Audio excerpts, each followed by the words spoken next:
From Studio 3 at Buzz TV, it's The Horse's Mouth with Tom McManus.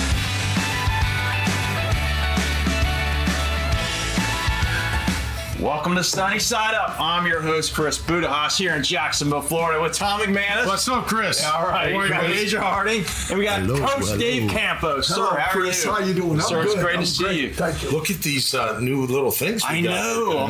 I'm afraid a laser beam's going to come out and take me out. I'll say the right thing. Yeah. So. You know what it looks like? It looks like that from The Incredibles. Remember the machine at the end? Exactly. It's like a robot. Yeah. That's great. Hello. Well, this question has been kind of gnawing at me, and you guys have been here for a while. Oh, yeah. So there's been a little bit of a debate, at least in my mind.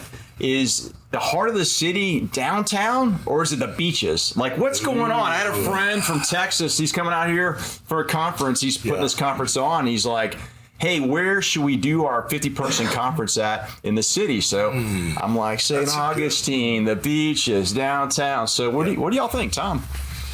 That's a great question. I mean, look, the epicenter to me is the Jag, so it should be downtown, but downtown's not ready yet. Yeah. It will be, though. It will be 5-10 years. And you would say that is it all day long. But, I mean, look, I've lived out at the beach for 30 years. I'm impartial to the beach. I just like the community. I love the creation that God has in the ocean. You know, it gives me great energy and life and all that. But, man, I mean, it's not a hidden gem. People come to the beach all the time. But our beaches, our actual beaches, I'm not just talking about the nightlife and the rest. The actual beach part of our beaches are some of the best beaches in the world. They are. I agree. There's not a lot of rocks. It's night. I mean, when it gets low tide and flat, I mean, you could play a football game out there. You could run for days out there. So I'm impartial to the beach, man. But to me, the beach is just a fantastic part of Jacksonville. That's awesome. And Major, we both kind of grew up here. We did. I mean, the bottom line is, I remember like Pond Beach or TPC, all that stuff did not exist. No, not till the 80s. Yeah, right. But now, and then Jacksonville Beach was a dive. The only thing you went to the Jack's Beach, you went to Anastasia. You went somewhere else. But now, like Tom said, it's a destination.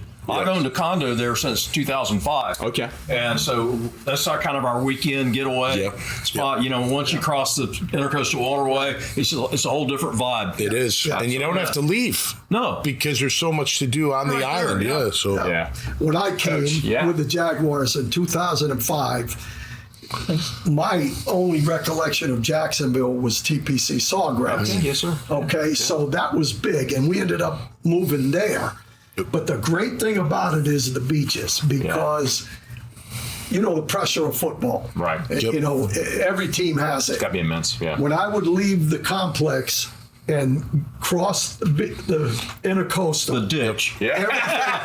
Everything just, it was like let the air let the air out, relax, and living in Ponte Vedra, I'd have to say the beaches, and it's a little different. You don't have to have the same vibe. Jack's Beach and Neptune Beach and Ponte Vedra Beach are all different. And St. Augustine down, for sure, Mickler on down, all the way down. I mean, it's just a great thing, but I'd like to see the city continue to do what it's doing right now and try to revitalize, because there's a lot to do here in Jacksonville, not just the beaches, but I think the beaches is a Let's flip the question to you. Yeah. What do you think? So, growing up here, then traveling the world across the United States, and I know all you guys have done that too.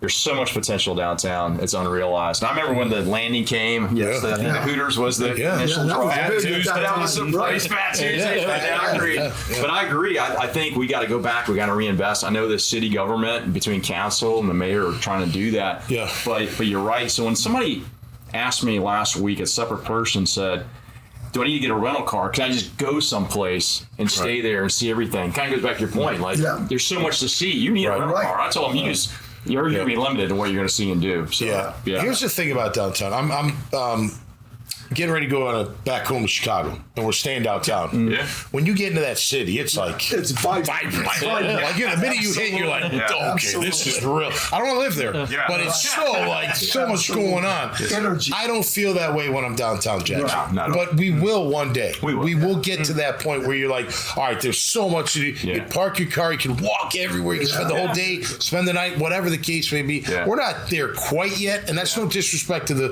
establishments that we do have. because there are plenty downtown, but we need more. We just need more vibrancy like that. And and look, I think the Jags, that's what I was they're a big part of that. That development's going to be huge.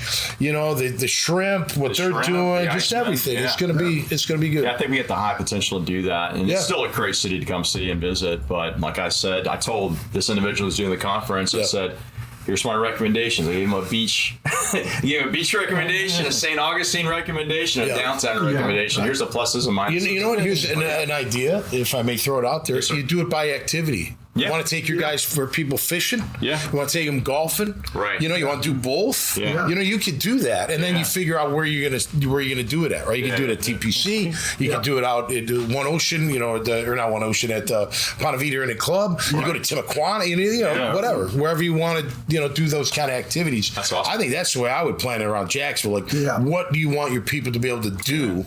You know, do they want to hang out at the beach? Great. Well, we'll do it at the beach. You want to go do other things, so we'll figure that out. That's great. Well, thanks for everybody's insight and opinion. Yeah, so I take it the beaches won on this one. They'll always win for me, man. They'll always win for me. Cheers. We're gonna bring it back to downtown eventually, and then they can just fight it out eventually. That's right. Yeah, that's right. So, hey, folks, check us out on the Daily News Network. You know, we love to connect with you on LinkedIn. A lot of things going on here in the city of Jackson, the surrounding area. If you haven't been down here, come on down here. There's amazing things happening with amazing people living down here, and you will not be disappointed. Yeah. We'll see you in our next segment. Sunny Side Up. Live with gratitude. My name is Todd Marshall, and I own All Dry Services of Southeast Jacksonville. We serve all of Northeast Florida. Every day our business is doing the more mundane, but yet sometimes catastrophic issues. These can be plumbing leaks, they can be sewage backups. A bathtub overflows, somebody leaves the sink running. So we have a 24/7 response. If you call us, you're going to get a live person, and you try to get out there as quick as possible so that we can minimize the damage.